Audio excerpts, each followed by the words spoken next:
Hello and welcome to the third in our series of JBoss EAP 7 migration videos. We're going through our what stack, and this is the A, this is the action, creating a migration strategy and plan. So in this video we'll be looking at that, and if we look at this slide, this is a mind map of effectively the sorts of things you need to be looking at when you're creating your plan. So in order to plan effectively, we need to cater really for any possibility, any place that might need to change as part of that migration.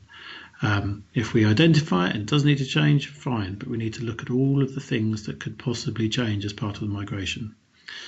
And if there are things that need to change, we might need to redesign, we might need to change our processes and procedures, we might need to change a number of things when those changes that we have to do for the EAP 7 migration have been implemented. And it will fall into some broad categories. So code is one. What code needs to be changed? In the previous video we looked at the kind of code challenges that we had, but what code needs to be changed with the upgraded Java, JBoss and JEE. And of course we need to load test that code as well, so that needs to cater for anything of that type. Next section would be platform and interfaces. Are there any resources that will be required there? Do we need to change our specs on our machines? Do we need to change any interfaces? Any dependent software might need to be reconfigured. Is it compatible? Is it supported with the new environment? All of those interfaces and platforms will need to be looked at and understood. Design. When we've done our code and platform analysis, does that mean that there'll be any infrastructure changes required? Do we need to change our HA and DR architecture? Do we need to utilize the domain model, for example, rather than just have standalone? Do we need to change anything to fit in with our security policies? We need to go through everything and ensure that our design at the end will match the changes that we have to make. And then when we've made our changes, what about the operations? How do we run the software once it's in production? So the operations team will need to understand the environment, the differences that that environment it has, how to troubleshoot it, how to manage it. Monitoring may need to change. There's a whole raft of scripting that may need to change for maintenance. Lots of things will need to be thought of on that aspect. And in terms of processes, as part of the migration, are there any procedures that need to be tested and amended? Any CMDB entries that need to be added or removed? Ongoing maintenance patches.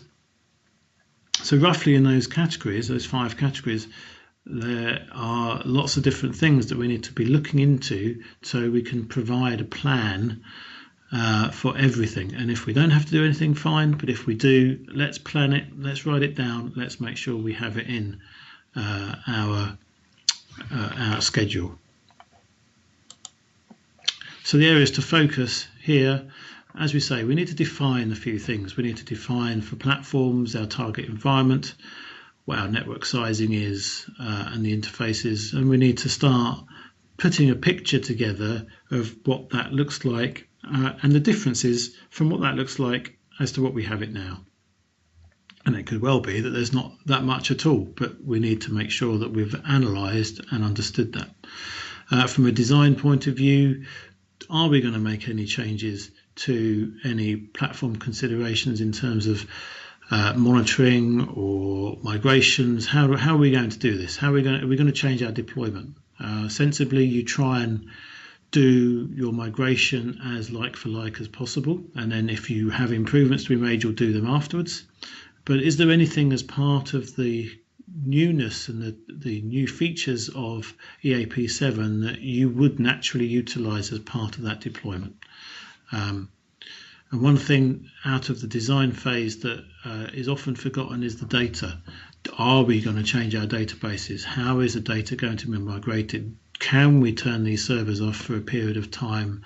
And caching is not an issue. Can we can we do that? Can we make sure that our data integrity is as it was before and after the migration? We've been through in previous videos about code and the number of changes we might need to make there.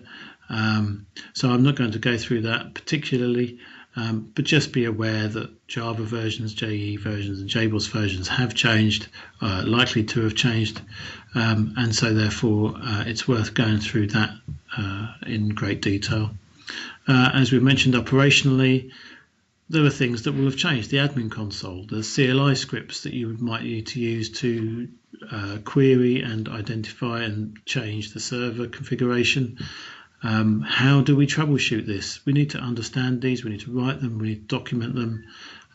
Logging has slightly changed with the change from JBoss AS to the Wildfly core, so our monitoring needs to be ensured that it's going to be correct. And we need to review any of the scripts that we may have written on the current stack so that they work on the new stack. And as I said, for process, there's a whole bunch of documentation that we need to write there so we understand. So the service desks know the environment, they know what to do, they know how to react to any alerts that come up, where they get pushed. And if we can automate any of this, the better. If we can automate an alert resolution, we should. So those are the areas to focus.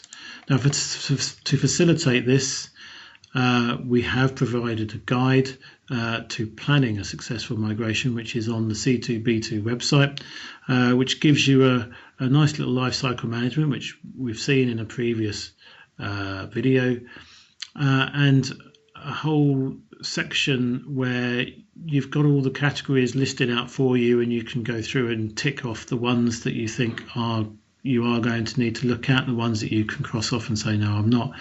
And you can use that as a guide to plan for your migration.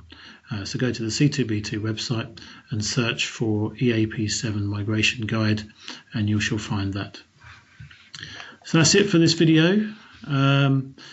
Next video we'll be looking at the vision. What happens after your migration? What is going to be the future within our world? My name's Brian Randell.